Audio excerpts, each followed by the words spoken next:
again tonight. But welcome to the Renee Adams Show. I am so excited that you can be a part of this Empowerment Week. I just want to mention a few housekeeping things before we get started. Please like, share, and comment and ask any questions that you may have during this broadcast, as I have what I need right in front of me to answer any questions. And my guests, of course, have any questions, answer any questions that you may have. So tonight, you all, I have my guest, Christina Flach, who is the CEO of Pretty Girl Makeup. She's a celebrity makeup artist, a board member of LAFACE Skincare, and a fashion commentator. And she is also a SEPSIS awareness advocate. So I am so excited to have her on the show. Welcome, Christina. Hi, how are you? Thank you so much for having me. I'm so excited to chat with you. Me too. I am super excited about this whole, because this is new. Like, this is new. I mean, every girl, love makeup. Every girl loves makeup. And to be able to talk to a celebrity makeup artist and also all the other things that you have done with your position and role is really exciting to have you here, Christina. Well, thank you. I'm really excited to be here, and I'm so impressed with everything that you're doing. So it's really an honor to be here. So thank you for taking time to speak with me with my crazy schedule. Oh, absolutely. So you can just go into telling us a little bit about your story and how you became this awesome celebrity makeup artist. Well, I started, I was a makeup artist and an image consultant, and then I decided to create a line. I was on holiday with some friends, and we were in Hawaii with our kids, and our kids had finally gotten old enough to like swim by themselves. And I have this really funny German friend, Claudia, and she's like, honey, we're pretty girls. No one knows we're mommies for 5 minutes. And I started laughing. I'm like, what does that even mean? We're pretty girls. She's like, we're just being pretty, and we can read our magazines and drink our cocktail or our tea or whatever, and just, right, just be not be a mommy for 1 second. And I'm like, okay, that's the funniest thing in the world, because as a mother, I have 5 children, and all I'm doing is tending and being a concierge and a mother and a chauffeur and everything else, and a maid and everything else that I am. So to be able to take a minute out of my day for me to like feel pretty and not feel like the scullery maid was kind of appealing. Absolutely. I thought, I wanted to name my products like funny names, like to be a pretty girl, like, to me being pretty, it's like, my girlfriends mean so much to me, my friends. And so to like have a pretty girl lunch or girlfriends or day at the spa. So all my products have a funny name. One was, soulmates and love of my life and rich husband. I mean, private jet. So it's just kind of like making fun. Like, look, I'm not curing cancer here. I'm a makeup artist, and I'm and a mother, and I'm trying to just have a smidge of fun a bit in the day and make life a little bit fun and happier for everybody. And if I can do that, then that's fantastic. Beautiful. Absolutely. And you work with some really amazing celebrities too. I mean, we're talking Hilary Swank, Miley Cyrus, Renee Zellweger, and you work with Italian Vogue, Forbes, Time, Giorgio Armani. You work with Vanity Fair, Gucci, and the list goes on and on and on. Thank you. I've been really blessed. I have amazing agents that have helped me work with all these fantastic celebrities and, companies that I'm so proud and honored that they have selected me to, be a makeup artist for. And I don't take it for granted. I'm really incredibly grateful. It's so much fun that I get to go to a different place every day and work with interesting people. And then I get to be like you. I get to be, Renee Adams, and I get to interview them. They get in my chair, and I get to like do my little pre-interview. It's such fun. I love it, because we always see you guys on the, you're in this position where you front and center with the celebrity. You're talking with them in their personal space right before they even go on to set, which is kind of that vulnerable time where they're, telling you, oh, I'm kind of fearful about this. You already just their life story. It's true. And, it's interesting. A lot of, besides that I have to have obvious good makeup skills, a lot of what I do, I really need to make my client, my celebrity, or whomever that's in my chair feel good. So when they go out in front of the camera, they're going to look better because they're feeling good inside. I mean, oftentimes I'll get someone that's exhausted or sick or upset about something. And I have a limited time to make them look, but they also need to feel good. And it's super important. You know, it's amazing when someone's feeling like when they're in love or happy about whatever's going on in their life, they photograph 100 times better than if they're sad. No one's good enough actor to, their eyes are not brighter, you know? So it's really important. Sometimes I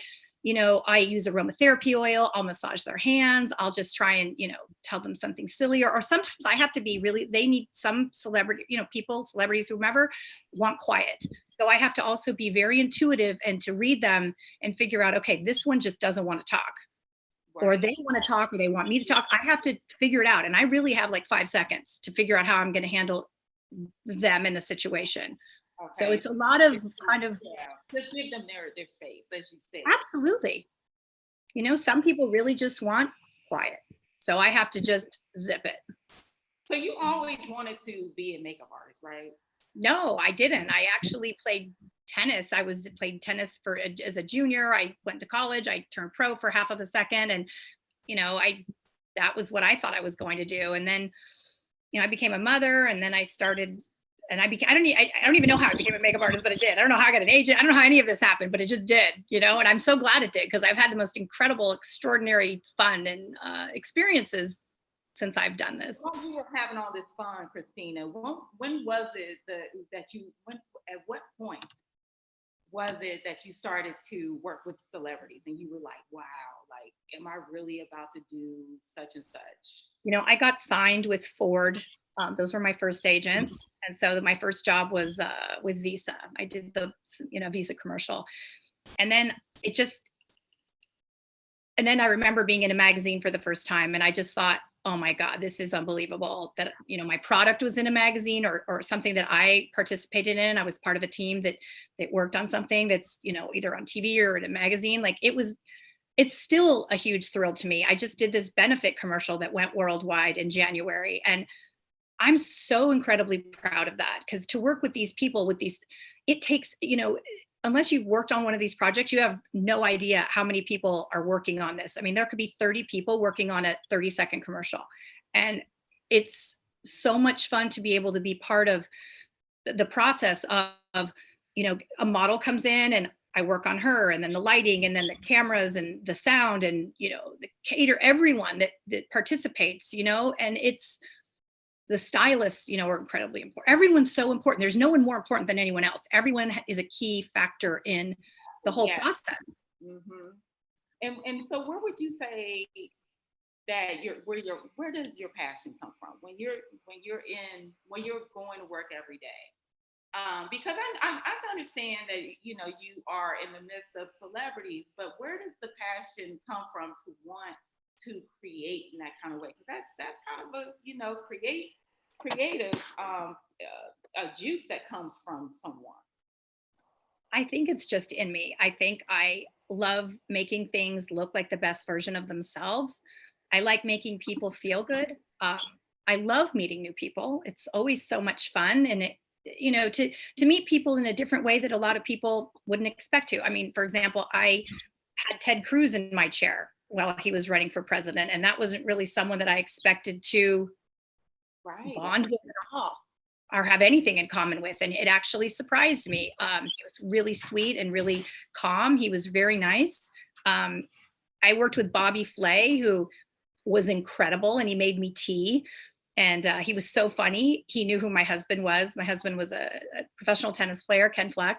And Bobby Flay is so funny. He's like, "You're married to Ken Flach?" And I said, "Yeah, it's my husband." He's like, "How the hell did you get him to marry you?" And I just was like, so funny. So I went home and told my husband, "Yeah, Bobby Flay wants to know how the hell I got you to marry me." And I was wondering how, you got me to marry you. Oh, it was so cute.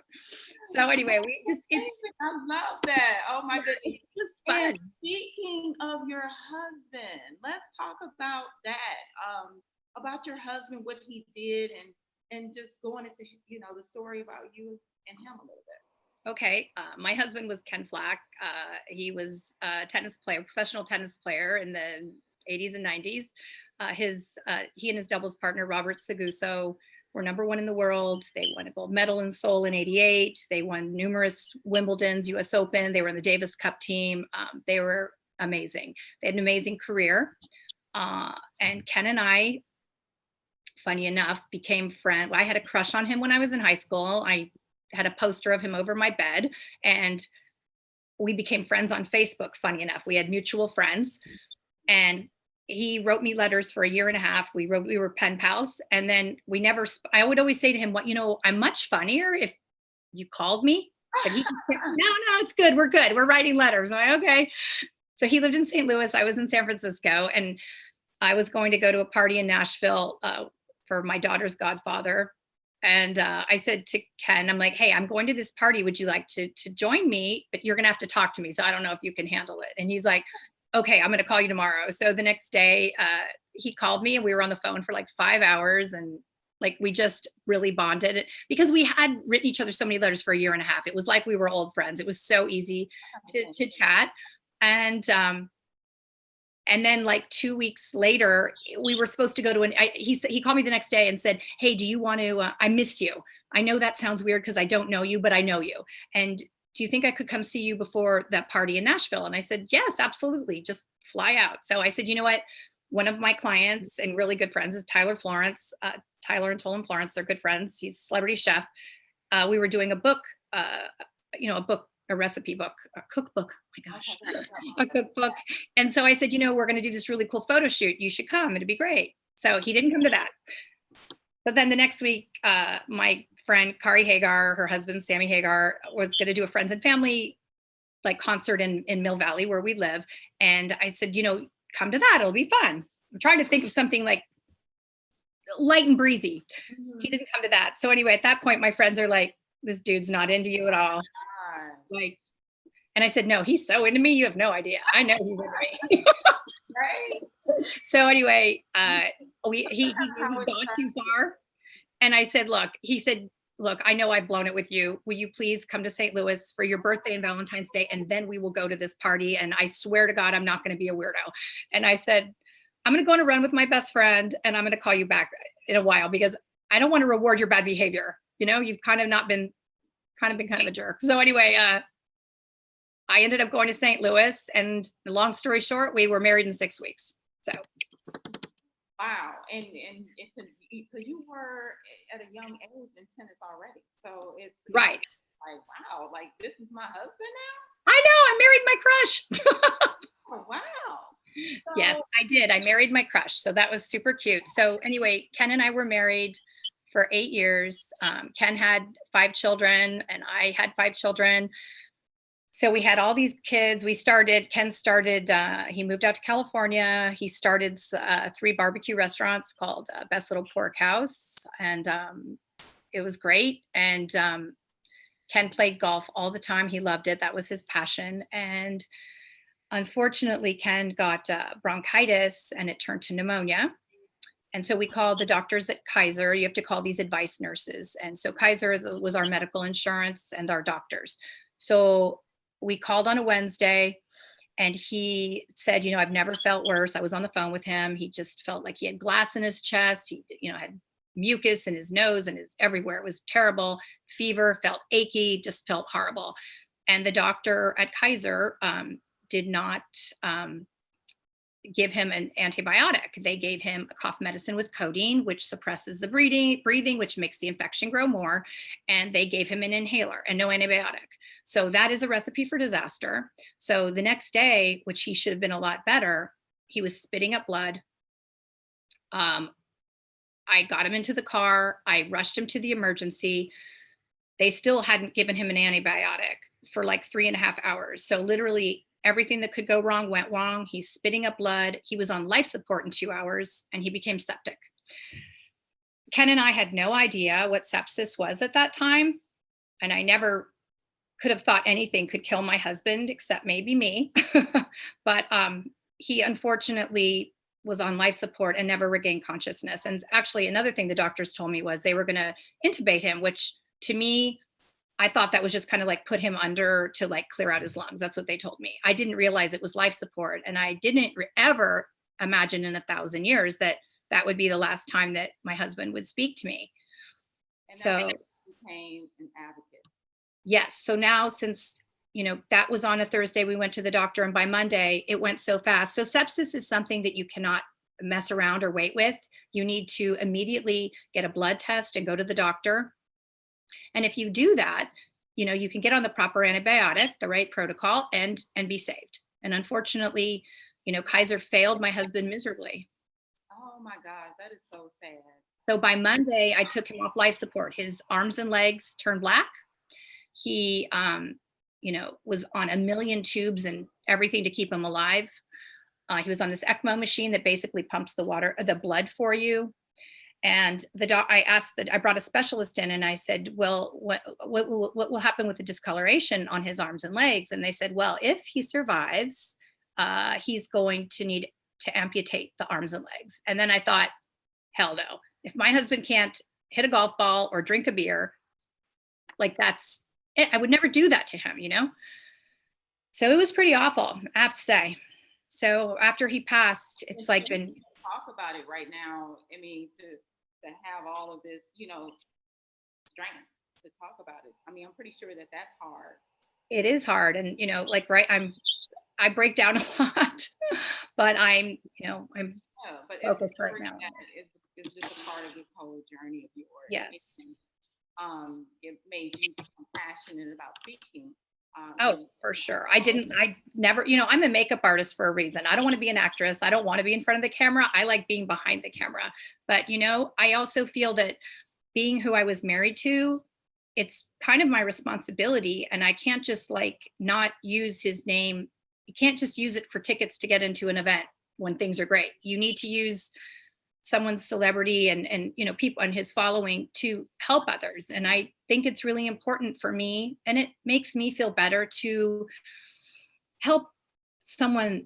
I can't tell you how many calls and emails I get from people saying, I saw your interview, I saw you on TV, and I saw that, what I need to do. And my husband, this one particular woman that I've met, she's like, I normally would have let it wait and not take my husband to the doctor, but I took him to the hospital and he was septic. She goes, I would have been a widow. I would have been joining you in the Widows Club in 12 hours. Gosh, isn't that something? That's it's amazing. And it feels so good to me to help someone else not feel the way I feel and the way our children feel that have lost an amazing human being. The world lost someone that was so funny and kind and thoughtful and smart. And, it's not easy, for our children. It's really, really hard. And, it didn't need to happen. So I would like to see change in the medical system. Doctors need to see their patients. Kaiser needs to see their patients. They can't just, Kaiser gives bonuses to their doctors for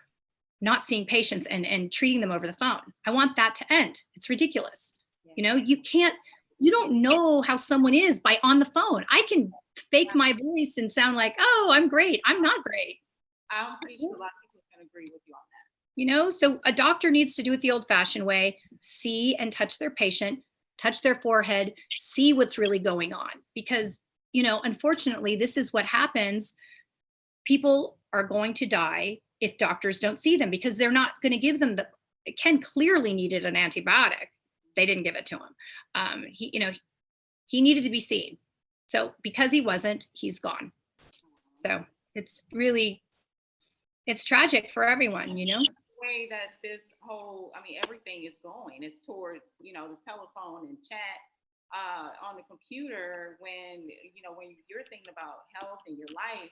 You can't diagnose someone over the phone. No. And you, of course, experienced it in the worst way that, we need to, be able to share that information so people will, they will just take those steps that they need and just take their loved ones to the hospital or themselves rather than just not.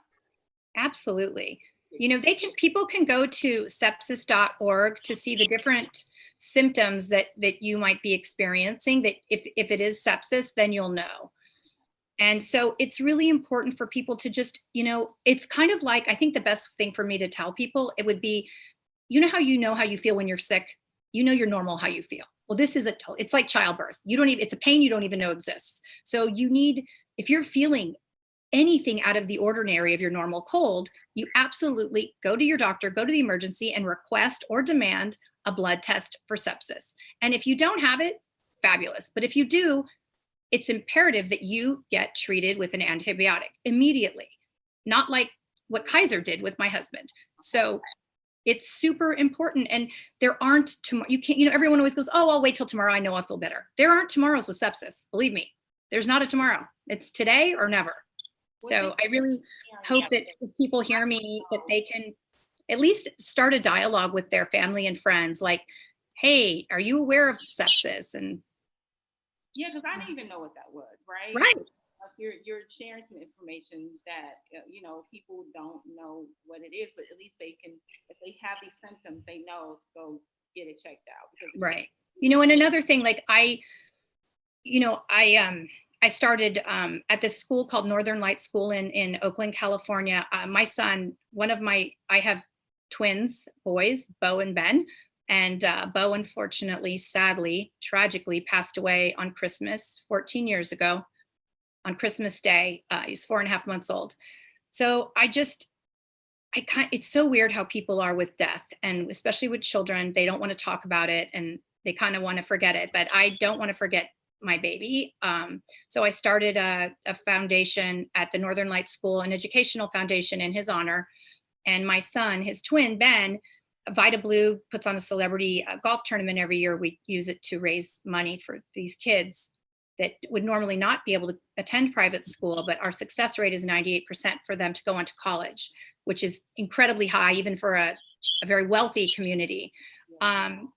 So my son, Ben, in honor of his twin, every year has he's a golfer, and he goes to this golf tournament and he sits on a hole and people give him money to hit the ball for them. So the first year he raised like $3,000, $4,000. And then this last year in October, he raised $35,000 in one day for his twin. But also we started another Ken Flach fund at the Northern Light as well. We've started, so he raised all this money. So I was telling my son, I'm like, he doesn't think it's a big deal. And I'm like, Ben, you don't get it. There are going to be 3 children that can go to private school for a year because of what you did today. And that's changing a community. It's not just changing 3 lives. It's changing so many lives that will touch those 3 students. And that's good that you encourage him too. Oh, absolutely. It was another thing, like I said to him, I'm like, Ben, you can't be one of Ken's children and not use his name to help others. You just can't. It's wrong. And I mean, it's a personal choice for me to be this outspoken and doing this type of thing. Not everyone everyone grieves differently, and part of my grieving helps me to help others. It's just how I'm handling. Yeah, I love that. And I appreciate you coming on and sharing your story. If you could just kind of give some words of advice for people who are going through the same thing that you're going through, like what words of encouragement or advice would you give? I would tell everyone, I think being happy is incredible. Happiness is a choice. I think being happy is something that we all should. You don't need to suffer in this life. And I think that helping others is a great way of doing it. Just being kind to who you're with, and being in love and happy is the most beautiful thing in the world. And I think it's just so important. If you find your person, don't wait. Love them. You don't know how long you have. I didn't, and it would be very easy for me to say like, oh, I should have had 50 years with Ken. That would have been ideal, but it's not. So I'm just now being grateful for the 8 years that I had. And my daughter, Melania, actually said that to me. She's like, Mom, after Bo died, you were so sad. You married Daddy, and he made you laugh again. And so I just think it's so important to find joy and happiness in life every day, and find your person and be with your person. You don't need to wait, just. Well, you I don't know. Some really great tips. You gave some, you share information that will make people aware of certain things. Thank you. Thank you for that. My gosh, thank you for having me on today. I'm so grateful. It was so much fun. Thank you. And if you could just tell people where they can find you at. So my website is ChristinaFlach.com. My company is PrettyGirlMakeup.com. My Instagram is at Christina Flach Makeup and at Pretty Girl Makeup, and it's PrettyGirlMkup. And what else is there? There's Twitter, there's Facebook. We're on all those platforms, and I would love it if everyone would look at my work and try my products. That would be wonderful. Absolutely. Thank you so much for coming on today. It has been such a pleasure to talk to you, Christina. Thank you so much. I really appreciate it. Thank you. And I wish you the best with everything. And also just to leave this tidbit of information for everyone, if you want to be on the Renee Adams Show, please inbox me if you have an inspiring story that you would like to share, or if you have a product or service that you would like to promote, get in contact with me. I would love to speak with you. And thank you so much for all your support and for watching the Renee Adams Show. And I will see you all tomorrow. Good night. I know this is the second time. I hope that you guys all enjoy your evening. Thank you so much. Yes, absolutely. Bye. Bye.